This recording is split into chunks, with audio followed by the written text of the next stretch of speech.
Hey there, welcome back to High Infidelity, the best channel for cheating stories. Like and subscribe to channel for more spicy stories.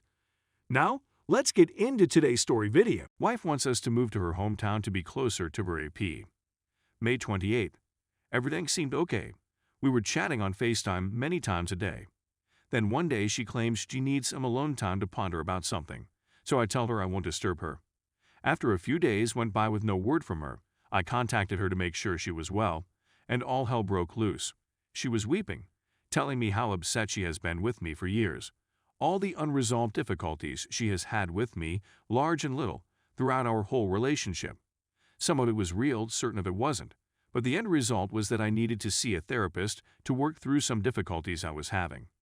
Which I admit, there are certain issues I need to discuss with a specialist. We have no money, alcohol, gambling, or addiction problems. My main problems are with anger management, communication, and some control difficulties. It was a hard week, but once we began chatting again, everything returned to normal. I purchased a ticket for her to return home. Meanwhile, I had the impression that something was off about her. She wasn't behaving the way I was used to seeing her. She would constantly start weeping after saying, "I love you so much." The first week of June, meanwhile, she complains of vaginal heat and discharge, as if she had a yeast infection. She was diagnosed and treated for a yeast infection, and I joked with her about getting an STD test as well. She did receive an STD test, which came out negative, but the vaginal problem persisted. June 23rd. She returns home and the next day arranges an online appointment with a doctor to get tested again, and when she speaks with the doctor, she walks out onto our balcony and closes the door. That was a major red flag for me since she never, ever talks on the balcony. She did it again to chat to her closest buddy, which I thought was strange. I had a feeling something was wrong. Later that night, I examined her phone to see if there was anything unusual in her texts or browsing history. Another red flag was that she wiped her complete browser history while in Arizona. Then I come across a snapshot of text conversations she deleted but was still in a deleted folder, and they were between her and another man when she was changing planes in Atlanta. She was irritated with him since he failed to show up for the dinner they had arranged the night before she went for her homeland. I then searched through her phone records, noting how many times she texted or contacted his number. And she'd been in touch with him for 5 days before we had our first real chat about marital difficulties.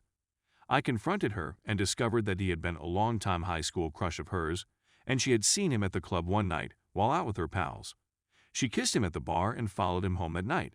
She met him 3 more times in a public park after that, and she intended to visit him for dinner one more time before returning to me. He didn't come up on the last night, and she understood he was taking advantage of her.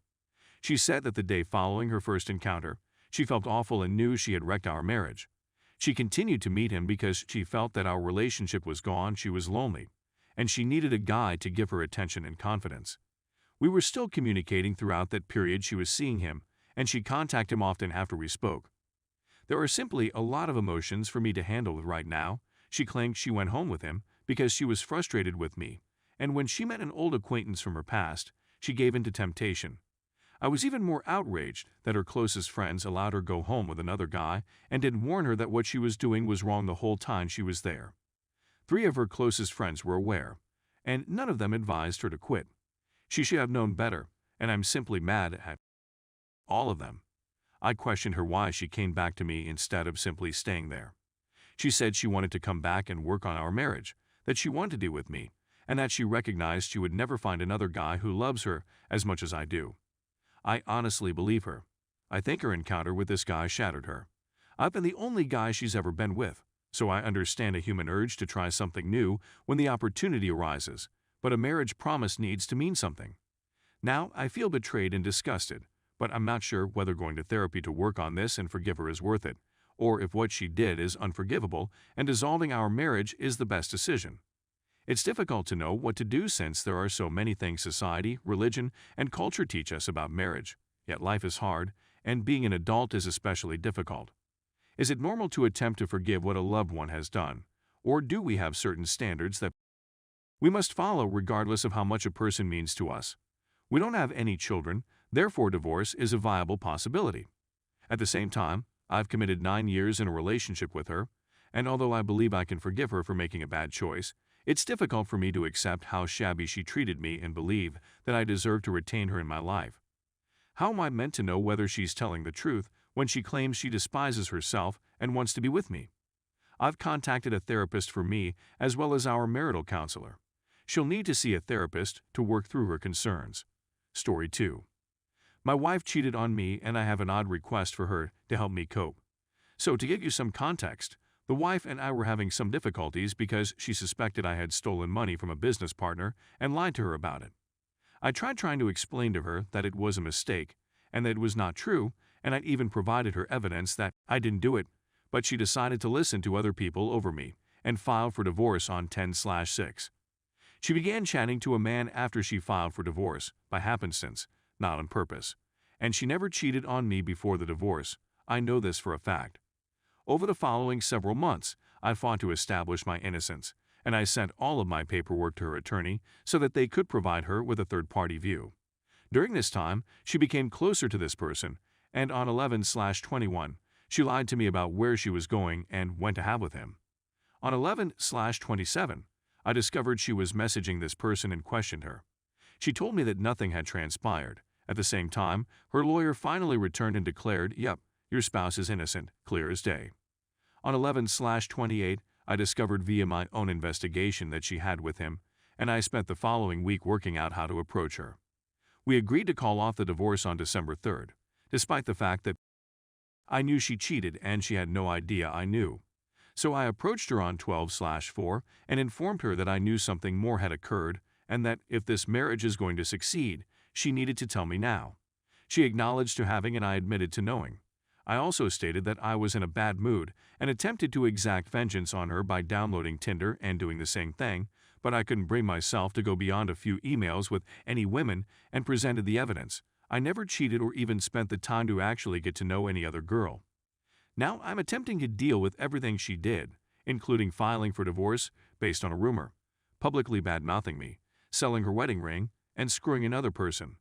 She continues to beg and plead for me to take her back, and a big part of me wants to because I keep justifying her infidelity by telling myself that we were in such a bad place together and the divorce was filed before she did it. So maybe we can heal. With professional help. Or maybe not, but I love her enough to give a fair shot. She informed me a few days ago that sleeping with another lady would relieve her guilt and handed me the hall pass. I rejected because that's not who I am and I feel it would be harmful to our marriage, but dealing with her infidelity is difficult. But oddly, our life has improved, as has our communication and honesty. So an idea came to me, and I haven't questioned her about it yet, but it was as follows. If you're feeling bad enough to give me a pass, and since that's not who I am, why don't we utilize this chance to try with another female she chooses, and she may determine the rules. My rationale is as follows. I can't cheat on my wife. Period. Regardless of what she did or how irritated and upset I am. We've grown closer and shared more than we ever have in all facets of our life, and we've even discovered new things in bed that she loved without even realizing it. If sharing me with another woman relieves her guilt and allows us to go ahead, then having and sharing the experience with my wife would be the healthiest way to go. We'd both be able to go ahead knowing that each of us had our time on the other side of the fence. Since her cheating made her realize that she has it perfect with me and will have to live with hurting the person who loved her more than anything, her words, maybe spending time on the other side of the fence with her involved and picking the partner will bring us closer by easing her guilt, my betrayal, and rebuilding our trust in one another because I'd involve her. Is any of my reasoning, notion, scenario, etc. reasonable, or am I insane and in such a strange place that I'm simply grabbing for anything to make me feel complete again? I'm at a loss on what to do. Please assist.